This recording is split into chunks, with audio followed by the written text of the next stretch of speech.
Romney won the third debate just like he won the other two. He not only won it by being a more attractive figure than Obama. Obama was constantly interrupting, constantly needling, constantly throwing gutter negatives, not looking presidential at all. But Romney won because he accomplished his strategic objectives in this debate. And let's go through them. The first was to show up. That is, to be on a par with the President of the United States, talking about foreign policy that is the President's domain and Romney's area of inexperience. And he did that. He sounded absolutely presidential, sometimes more so than Obama. And he certainly showed that his inexperience in foreign policy would not be a serious problem. I think he was very effective in projecting an aura of presidentiality about foreign policy. I think the second problem was that he had to prove he was not George Bush, the 43rd.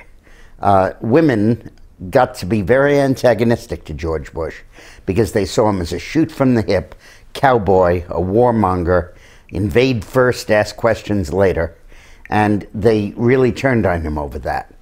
And Obama was trying to project Romney as the same, calling him reckless and irresponsible. He used the word reckless, I think, 2 or 3 times during the debate. And Romney didn't look reckless. He kept constantly erring on the side of peace, constantly stressing his commitment to peace, giving nations the benefit of the doubt, like China.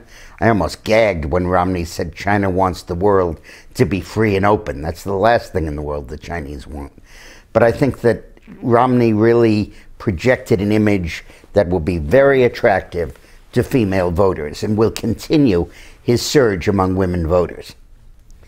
Thirdly, I think that Romney was effective in drawing a delineation between him and Obama over the issue of national apology. I think his critique of the apology tour, his quoting of the phrases there, the idea of daylight between us and Israel, I think he was effective on that. He should have gone on to the Muslim Brotherhood in Egypt and say, what the hell are we giving them $1.3 billion a year when they're becoming increasingly an adversary of the United States and Israel? But I think that Romney still, even within the restraints of not wanting to appear reckless, I think was very effective. I thought he really won the issue of China. And in these debates, he has really injected China as a big factor in the election.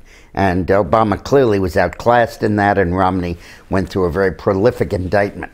By the way, if you want to get the full story of how China rips us off, exploits us, steals from us, pirates, counterfeits, the whole bit, read Screwed, the book Eileen and I wrote, that really lays out an indictment, a bill of particulars against China.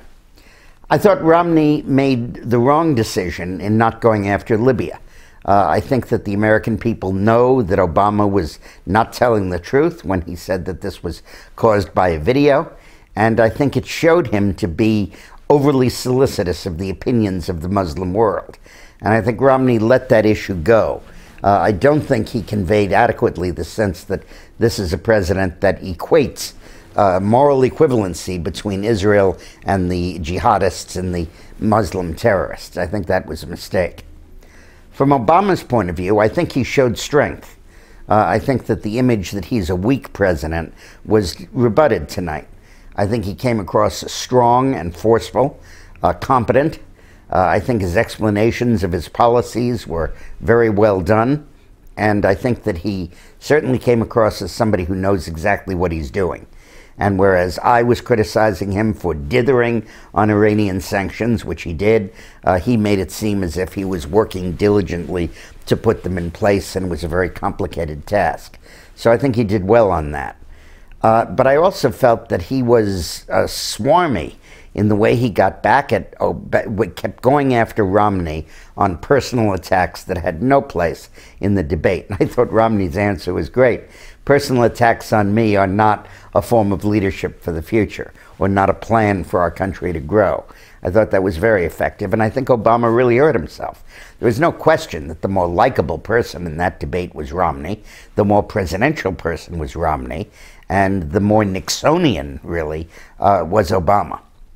But I thought the real scoring that Romney did in the debate was not about foreign policy.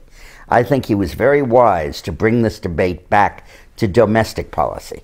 So about a third of the debate was on the U.S. economy, the school system, our balancing the budget, getting rid of the debt, and I think that Romney was very effective on that. Obama still hasn't learned how to handle that issue. His criticism of Romney's $5 trillion plan for not adding up puts you to sleep, and he's the last person in the world that should talk about irresponsibility and false promises about deficit reduction. And I think Romney, by bringing it back to the economy, really brought it back to his powerhouse. I thought Romney started slow in the debate. I think he was cautious. I think he was a little risk-averse. I think he was a little bit like a team that's ahead playing a prevent defense in the last quarter. And they always score a touchdown on you when you do that. And I thought Obama did well in the first half hour. I thought we were in for a long night. But I think in the last hour, Romney really came back. And this ultimately was Romney's night. And I expect the surge to continue. Not in Afghanistan, in the polls for Romney. So come on back tomorrow, and I'll talk about the strategic implications of this debate and where I think it leaves the race and what is the trajectory of the race that I think we can now see straight through to Election Day. Thanks a lot for watching.